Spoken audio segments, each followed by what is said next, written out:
Hello everyone, आज के इस वीडियो लेक्चर में हम बात करेंगे किंगडम प्लांटी के फर्स्ट सब ग्रुप के बारे में। उसका नाम है थैलोफाइटा।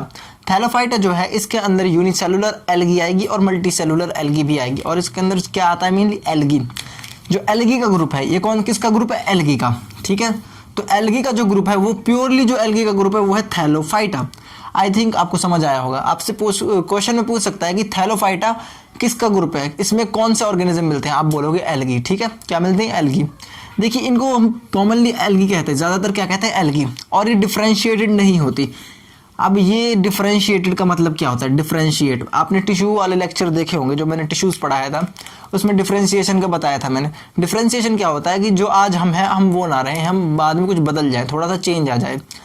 जैसे कि डिफरेंशिएशन का एग्जांपल आप ऐसे ले सकते हो कि जैसे आप पढ़ाई कर रहे हो, ठीक है, अभी आप क्या हो? स्टूडेंट हो, लेकिन बाद में आपने अच्छी पढ़ाई करी और आप डॉक्टर, इंजीनियर, जो भी आप बनना चाहते हैं आप वो बन जाते हो। तो यहाँ पर क्या हुआ? आपका डिफरेंशिएशन हो गया। आप पहले जो थे अब वो नहीं रहे। हालांकि बात यह है कि आप जो पहले वाली जो आपकी नॉलेज थी वो आपके आज काम आई है। मतलब कि आपने पहली वाली चीज़ों को क्या करा? इस्तेमाल करा। और आज आप जो हो वो अपने पास्ट की बदौलत हो, अपने उस अतीत की बदौलत हो जब आपने उसमें पढ़ाई करी थी। तो जो ये डिफरेंशिएशन है इसमें देखने को नहीं मिलता। मतलब कि ऑर्गेनिज्म एज इट इज़ रहते हैं, इनमें कोई चेंज नहीं आता। तो जो इनकी डिफरेंशिएशन है, अब डिफरेंशिएशन किस चीज़ का होता है? इसमें पार्ट्स का होता है। प्लांट के अंदर कुछ पार्ट्स होते हैं। कौन कौन से पार्ट होते हैं? मेन तो यही होता है, रूट, स्टेम और लीव। जड़, तना और पत्तियां, ये होते हैं मेन। तो अब जो ये प्लांट के पार्ट हैं ये बिल्कुल भी ऐसे नहीं दिखेगा इस वाले ग्रुप में, थैलोफाइटा के अंदर, की इस प्लांट, मान लीजिए आपने थैलोफाइटा का कोई भी प्लांट ले लिया। अब है तो सारे प्लांट्स ही, हमने उसका नाम एल्गी दे रखा है, तो मान लीजिए एल्गी ले लिया। अब ये एल्गी हमने लिया तो हम इसको जब ऑब्जर्व करेंगे माइक्रोस्कोप में तो वहाँ पर ना तो हमें रूट दिखेगी, ना हमें स्टेम दिखेगी, ना हमें लीफ दिखेगी। मतलब बिल्कुल भी डिफरेंशिएशन नहीं है। और जो इनकी बॉडी है वो कैसी है? हैप्लॉइड। आपसे क्वेश्चन में पूछ सकता है कि एल्गी की जो बॉडी होती है वो कैसी होती है? हैप्लॉइड। गाइज, आपको आई थिंक समझ आया होगा। देखिए, ये ज़्यादातर कहाँ पर मिलते हैं? इनका जो हैबिटेट है, इनका जो रहने का स्थान है वो क्या है? एक्वाटिक। ये ज़्यादातर कहाँ मिलते हैं? पानी में मिलते हैं। ठीक है, जलीय ऑर्गेनिज्म है, जलीय मतलब कि जल में रहने वाले। और इनके अंदर क्लोरोफिल देखने को मिलता है। देखिए, प्लांट्स हैं, प्लांट्स के अंदर क्लोरोफिल तो देखने को मिलेगा ही, चाहे वो कोई सा भी ग्रुप हो। ठीक है, तो इनके अंदर जो क्लोरोफिल मिलता है कौन कौन सा मिलता है? Chlorophyll A, chlorophyll B, chlorophyll C, chlorophyll D. Actually ये क्लोरोफिल के टाइप्स होते हैं। ठीक है, आपको पता होना चाहिए क्लोरोफिल के कुछ टाइप होते हैं, ए बी सी डी। आपको समझ आया होगा आई थिंक। तो आप इसको देख लीजिए, क्लोरोफिल कौन कौन से मिलते हैं? A B C D. I think ये आपको रट गया होगा। और सबसे ज़्यादा इंपॉर्टेंट इसके एग्जाम्पल, थैलोफाइटा के एग्जाम्पल, यानी कि एल्गी के एग्जाम्पल। एल्गी के एग्जाम्पल में सबसे पहले स्पायरोगायरा याद रखिएगा, यूलोथ्रिक्स याद रखना पड़ेगा, क्लैडोफोरा, चारा और अल्वा। एक और होता है क्लाइमोडोमोनास। ठीक है, क्लाइमोडोमोनास जो है वो सिंगल सेलुलर एल्गी है, मतलब सिंगल सेल है उसके अंदर। ठीक है, यूनिसेलुलर एल्गी का एग्जाम्पल अगर आपसे कोई पूछे तो आप क्या बोलोगे? क्लाइमोडोमोनास। ठीक है, यहाँ पर आ रहा होगा। गाइज, आज के लिए इतना ही था, लेकिन देखिए आगे बढ़ने से पहले मैं एक बार और आपको रिवाइज करा देता हूँ जिससे आपको ये पक्का हो जाए। इनको हम प्यार से एल्गी कहते हैं कॉमनली, मतलब कि इनको हम ज़्यादातर एल्गी कहते हैं। इनकी बॉडी डिफरेंशिएट नहीं होती। किस चीज़ में डिफरेंशिएट नहीं होती? ना रूट में, ना स्टेम में, ना लीफ में। ना रूट देखने को मिलेगी, ना शूट देखने को मिलेगी, शूट यानी कि स्टेम, ना लीफ देखने को मिलेगी, कुछ देखने को नहीं मिलेगा। और ये कैसे होता है? एक्वाटिक, पानी में पाए जाते हैं। पानी कैसा होगा? वो खारा भी हो सकता है, मीठा भी हो सकता है, ज़्यादा गहराई वाला हो सकता है या फिर कम गहराई वाला भी हो सकता है। और इनके अंदर क्लोरोफिल देखने को मिलेगा। क्लोरोफिल कौन सा? A B C D. ठीक है, A B C D. Spirogyra, ulothrix, cladophora, chara और अल्वा इसके एग्जाम्पल है। गाइज, आई थिंक अब तो आपको क्लियर हो गया होगा। इसके बाद हम पढ़ते हैं गाइज ब्रायोफाइटा। और जो ब्रायोफाइटा गाइज उसको प्लांट किंगडम के एम्फीबियन कहा जाता है। Amphibian of the plant kingdom is कौन है? Amphibians of the plant kingdom कौन है? ब्रायोफाइटा। ऐसा क्यों कहा जाता है वो हम नेक्स्ट लेक्चर में आपको बताएंगे। और ये बहुत इंपॉर्टेंट था क्योंकि इसमें से जो मेन क्वेश्चन बनता है वो एग्जाम्पल्स में से बनता है। ठीक है, हेलो एवरीवन, इस वीडियो लेक्चर में हम बात करेंगे ब्रायोफाइटा के बारे में। ब्रायोफाइटा क्या है? ये एक सब ग्रुप है। किसका सब ग्रुप है? किंगडम प्लांटी का। सब group number 2 of kingdom Plantae is bryophyta. Guys, जो ब्रायोफाइटा होते हैं इनको प्लांट किंगडम का एम्फीबियन बोला जाता है। Amphibians of the plant kingdom are bryophyte. जो ये ब्रायोफाइटा है इसको amphibian of the plant kingdom बोला जाता है। ऐसा क्यों है? देखिए, जो एम्फीबियन है इसका अपना एक अलग मीनिंग है। एम्फीबियन क्या होता है? देखिए, एम्फीबियन ऐसे ऑर्गेनिज्म होते हैं जो टेरेस्ट्रियल भी हों और वाटर भी हों, मतलब कि एक्वाटिक भी हों, मतलब ज़मीन पर भी रहें और पानी में भी रहें। ठीक है, तो यहाँ पर इनको एम्फीबियन क्यों बोल दिया, क्योंकि देखिए गाइज ये रहते तो ज़मीन पर है, मतलब ये प्लांट्स ग्रो तो ज़मीन पर करते हैं, और ज़मीन पर कैसी ज़मीन पर, जो जिसमें मॉइस्चर हो, जहाँ पर नमी ज़्यादा हो, ऐसी जगह पर ब्रायोफाइटा पाए जाते हैं। और जो ये एम्फीबियन है इसकी एक सेंस ये है कि वो ऑर्गेनिज्म भले ही ज़मीन पर पाए जाते हों, लेकिन इनको जो रिप्रोडक्शन है, इनके जो न्यू ऑर्गेनिज्म, न्यू ऑफस्प्रिंग जो प्रोड्यूस होगी, वो उसकी प्रोडक्शन के लिए वाटर का इन्वॉल्वमेंट होना ज़रूरी है। कहने का मतलब ये है कि पानी का इन्वॉल्वमेंट इनकी रिप्रोडक्शन के लिए ज़रूरी है, और इन्हें पानी चाहिए, इन्हें जल चाहिए अपनी रिप्रोडक्शन के लिए, ठीक है, जिससे नए इंडिविजुअल तैयार हो सकें।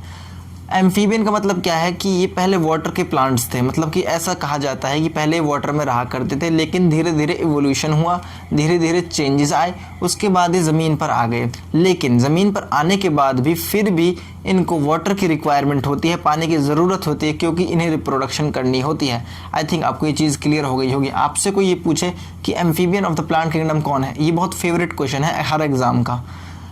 Amphibian of the plant kingdom है ब्रायोफाइटा। और एम्फीबियन कौन होते हैं, जो ज़मीन पर भी रहते हैं, ज़मीन पर तो रहते हैं लेकिन उन्हें अपने रिप्रोडक्शन के लिए वाटर की ज़रूरत पड़ती है। सीधी सी बात यह है, मतलब कि इन्हें वाटर की ज़रूरत क्यों पड़ती है, रिप्रोडक्शन के लिए। आपसे क्वेश्चन में ये भी पूछ सकता है कि amphibian of the plant kingdom को वाटर की ज़रूरत क्यों पड़ती है, इन्हें पड़ती है अपनी रिप्रोडक्शन के लिए। आई थिंक ये पॉइंट आपको अच्छी तरह क्लियर हो गया होगा। बाकी जो इनकी बॉडी है वो कैसी है, हल्की सी डिफ्रेंशिएटेड है, मतलब लीफ लाइक स्ट्रक्चर इनमें देखे जा सकते हैं। इसमें से क्वेश्चन नहीं बनता कभी भी कि बॉडी कैसी है, बहुत कम बनेगा। इसमें क्या दिमाग लगाना है आपको कि हाँ, इनकी बॉडी जो है वो हल्की सी ज़्यादा डिफ्रेंशिएटेड है, किससे, थैलोफाइटा से। ब्रायोफाइटा जो है वो हल्के से ज़्यादा एडवांस है, ठीक है। हम धीरे धीरे एडवांस करते जा रहे हैं, मतलब धीरे धीरे हम छोटे से, मतलब कि कम से लेकर ज़्यादा जटिलता की ओर बढ़ते जा रहे हैं। तो इनकी जो बॉडी है वो जाहिर सी बात है डिफ्रेंशिएटेड तो होगी। डिफ्रेंशिएटेड मतलब कि मैंने कई बार बताया है कि जो स्ट्रक्चर होता है हमारा, कोई भी चीज़ होती है वो पहले जैसा ना रहे, थोड़ा उसमें कॉम्प्लेक्सिविटी आ जाए, थोड़ा वो चेंज हो जाए, ठीक है। तो इसके अंदर जो डिफ्रेंशिएशन है वो क्या है कि इसकी जो लीव्स हैं, इसका जो स्ट्रक्चर है वो कैसा, लीफ लाइक है, मतलब पत्ती जैसा प्रतीत होता है दिखने में। गाइज इसके अंदर जो है जो हमने पढ़े थे वो जाइलम और फ्लोएम इसके अंदर प्रेजेंट नहीं होते, ठीक है, इसके अंदर प्रेजेंट नहीं होते। ना ही ये ब्रायोफाइटा में होते हैं, ना ही ये थैलोफाइटा में होते हैं, ठीक है, ये बिल्कुल नहीं होते। इनमें क्वेश्चन पूछ सकता है कि कौन से सब ग्रुप के अंदर ऑफ किंगडम प्लांटिक किंगडम के किस सब ग्रुप के अंदर टिश्यू नहीं देखे जाते, कौन से टिश्यू वाटर और फूड के परिवहन के लिए, यानी कि जाइलम और फ्लोएम किस सब ग्रुप में नहीं देखे जाते। उसका आंसर आ जाएगा एक ब्रायोफाइटा और एक थैलोफाइटा। आई थिंक आपको ये चीज़ समझ आ गई होगी। और इसके एग्जाम्पल, ये मोस्ट इंपॉर्टेंट है, इसके एग्जाम्पल होते हैं मॉसिस MOSSES मॉसिस, और कुछ लिवर वर्ड्स। देखिए मॉसिस के अंदर क्या आता है, फ्यूनारिया। ये आपसे पूछ सकता है कि मॉसिस का एग्जाम्पल दीजिए, वो आता है फ्यूनारिया। लिवर वर्ड्स का एग्जाम्पल जो है वो है मार्केंशिया, आपको ये दोनों याद होने चाहिए। और रिसिया, ये अलग है, रिसिया अलग ऑर्गेनिज्म है, थोड़ा इससे अलग है, तो आपको ये लर्न होना चाहिए। इसके एग्जाम्पल दोबारा देख लीजिए, amphibian of the plant kingdom, ये मोस्ट इंपॉर्टेंट लाइन है इस टॉपिक की। Amphibian of the plant kingdom कौन है, ब्रायोफाइटा। इनकी बॉडी कैसी होती है, हल्की सी डिफ्रेंशिएटेड होती है, कैसी, लीफ लाइक स्ट्रक्चर जैसा होता है। और जो है ये कैसे होते हैं, कोई इनमें स्पेशलाइज्ड टिश्यू देखने को नहीं मिलता, कोई ऐसा ऊतक देखने को नहीं मिलता जिसकी वजह से हम क्या कर सके, वाटर या फिर फूड को एक जगह से दूसरी जगह ट्रांसपोर्ट कर सके। क्योंकि देखिए गाइज, इनकी जो बॉडी है वो बहुत ज़्यादा छोटी है, तो उसमें ऐसा काम नहीं बन सकता। काफ़ी केसेस में ऐसा देखा गया है। बाकी इनके जो एग्जांपल्स है वो क्या है, मॉसिस के अंदर कौन आता है, फ्यूनारियम। और लिवर वर्ड्स के अंदर कौन आता है, मार्केंशिया। बाकी इसका एग्जांपल रिसिया तो है ही। आई थिंक आपको ये क्लियर हो गया होगा, इसमें ज़्यादा दिमाग नहीं लगाना, बाकी एग्जांपल अच्छी तरह याद होने चाहिए और फर्स्ट लाइन आपको समझ आनी चाहिए। चलिए गाइज, अब हम आगे बढ़ते हैं किंगडम इसके जो एक थर्ड ग्रुप जो है, थर्ड सब ग्रुप ऑफ किंगडम प्लांटी, जो कि है हमारा टेरिडोफाइटा, उसको पढ़ लेते हैं गाइज। चलिए गाइज, अब हम आगे बढ़ते हैं और पढ़ लेते हैं एक और सब ग्रुप ऑफ किंगडम प्लांटी। ये कौन सा नंबर का सब ग्रुप है गाइज, ये है थर्ड नंबर का सब ग्रुप। ये किंगडम प्लांटी का थर्ड नंबर का सब ग्रुप है, जिसको बोलते हैं टेरिडोफाइट। इसमें पी साइलेंट होता है, ठीक है, टेरिडोफाइटा। टेरिडोफाइटा क्या है, इसके अंदर जो है वो डिफ्रेंशिएशन जो होता है, किसका डिफरेंशिएशन, बॉडी पार्ट्स का डिफरेंशिएशन। बॉडी पार्ट कौन कौन से, रूट, लीव्स एंड स्टेम। तो इनके अंदर डिफरेंशिएटेड रूट, स्टेम और लीव्स देखने को मिलती हैं। तो आपसे पूछ सकता है कि किस किंगडम नहीं, किस सब ग्रुप में differentiated root, stem and leaf देखने को मिली सबसे पहले। सबसे पहले जो देखने को मिली वो देखने को मिली है टेरिडोफाइटा में, मतलब कि इसके अंदर pure roots, pure stem and leaves देखने को मिलते हैं गाइस। ये आपके एनसीईआरटी की लाइन है, इंपॉर्टेंट है, इसको आप ज़रूर पढ़ लीजिएगा। मतलब इसके अंदर रूट्स, स्टेम एंड लीव्स अच्छी तरह देखने को मिलती है, अलग अलग दिखाई दी जाती है, अच्छी तरह विजिबल है। वहीं हम बात करें एक और पॉइंट के बारे में, इनके अंदर जो है वो जाइलम और फ्लोएम जैसे टिश्यू भी प्रेजेंट होते हैं। जाइलम और फ्लोएम जैसे टिश्यू प्रेजेंट होते हैं, इसका मतलब ये है कि यहाँ पर खाद्य और जल का जो परिवहन है, फूड एंड वाटर का जो परिवहन है वो अच्छी तरह हो पाएगा, ठीक है। तो इनके अंदर सबसे पहले जो किंगडम प्लांटी है, किंगडम प्लांटी के अंदर सबसे पहले जो वाटर और फूड का ट्रांसपोर्ट करने वाला टिश्यू जो डेवलप हुआ है वो कहाँ डेवलप हुआ है, वो डेवलप हुआ है टेरिडोफाइटा में।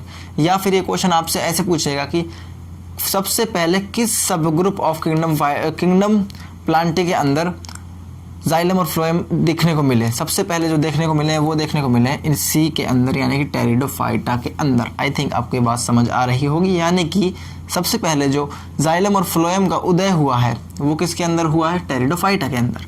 आई थिंक ये बात आपको अब समझ आ गई होगी। वहीं अगर इसके एग्जाम्पल देखें वो है मार्सिलिया। एग्जाम्पल्स जो है गाइस आपको अच्छी तरह लर्न होने चाहिए, टिप्स पर होने चाहिए। जैसे इसका एग्जाम्पल है Marsilea fern and horsetails, horsetails fern Marsilea, Marsilea fern horsetail. I think आपको ये बात समझ आई होगी। दोबारा देख लीजिए, बॉडी जो है वो pure stem, roots and leaves में जो है वो डिफरेंशिएटेड है। क्वेश्चन पूछ सकता है कि which of the following group have the body is differentiated, मतलब कि which of the following group have well differentiated body. आपसे क्वेश्चन में ऐसे पूछ सकता है, 3-4 ऑप्शन पटक देगा, उसमें एक ऑप्शन ये पटक देगा। हालांकि जो जिम्नोस्पर्म और एंजियोस्पर्म उनकी बॉडी तो और ज़्यादा डिफरेंशिएटेड होती है, लेकिन जो सबसे पहले अच्छी तरह डिफरेंशिएटेड बॉडी देखने को मिली वो टेरिडोफाइटा के अंदर। सबसे पहले जाइलम और फ्लोएम किसके अंदर है, टेरिडोफाइटा के अंदर। आई थिंक आपको ये समझ आया होगा, और एग्जाम्पल जरूर देख लीजिएगा, Marsilea fern and horsetails. I think guys आपको ये बिल्कुल क्लियर हो गया होगा। चलिए गाइज अब हम एक इंपॉर्टेंट चीज़ के बारे में बात कर लेते हैं, थोड़ी इंपॉर्टेंट डिस्कशन है, इंपॉर्टेंट है आपके लिए जानना, और उसमें से भी क्वेश्चन बन सकता है। देखिए, जो ये टेरिडोफाइटा, थैलोफाइटा और ब्रायोफाइटा है, इनका जो एम्ब्रियो है, मतलब इनके अंदर रिप्रोडक्शन देखने को मिलती है, सेक्सुअल रिप्रोडक्शन। एम्ब्रियो कब कब बनेगा, देखिए एम्ब्रियो जब मैंने बोल दिया,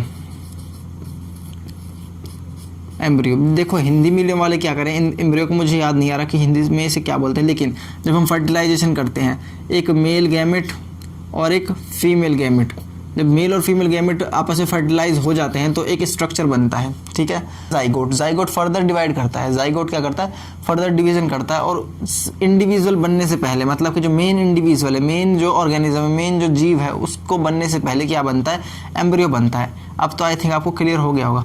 तो गाइज जो इनका थैलोफाइटा, ब्रायोफाइटा एंड टेरिडोफाइटा, इन तीनों का जो एम्ब्रियो है उसको स्पोर बोलते हैं, उसको क्या बोलते हैं, स्पोर बोलते हैं।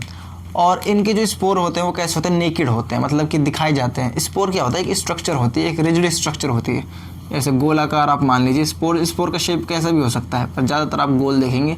और इस स्पोर के आसपास एक कोशिका भित्ति होगी, बहुत ज़्यादा कड़क होगी, वो टफ होगी, ठीक है। तो ये स्पोर्स हैं, इनके द्वारा प्रोड्यूस हुए। स्पोर्स कौन प्रोड्यूस कर रहा है, मेन स्पोर्स वो कर रहा है थैलोफाइटा, ब्रायोफाइटा एंड टेरिडोफाइटा। तो स्पोर्स जो है इनकी क्या है, खूबी है। तो ये स्पोर्स कैसे, नेकेड हैं, दूर से दिखाई दे जाते हैं, मतलब कि माइक्रोस्कोप में आप देखेंगे तो दिख जाएगा, दूर से तो नहीं, मतलब माइक्रोस्कोप लगा कर देखेंगे तो दिख जाएगा। नेकेड जो है इनके क्या है, स्पोर्स हैं, और इनको बोलते हैं क्रिप्टोगैमी। क्या बोलते हैं, क्रिप्टोगैमी।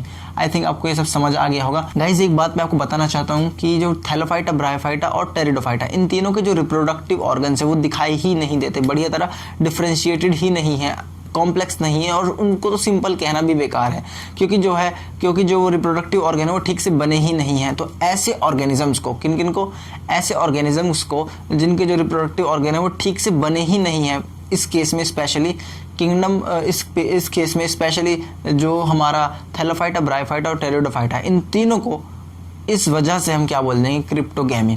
क्रिप्टोगैमी क्या है, ऐसे ऑर्गेनिज्म जिनका जो अब इधर इस केस में पर्टिकुलर बात कर रहे हैं, जिनके जो रिप्रोडक्टिव ऑर्गन है वो अच्छी तरह डेवलप नहीं है, इनकंस्पीशियस है, मतलब कि दिखाई ही नहीं दे रहे। एक सीधी सी बात मैं आपको लाइन में क्लियर करना चाहता हूँ, सारी कन्फ्यूजन दूर करके।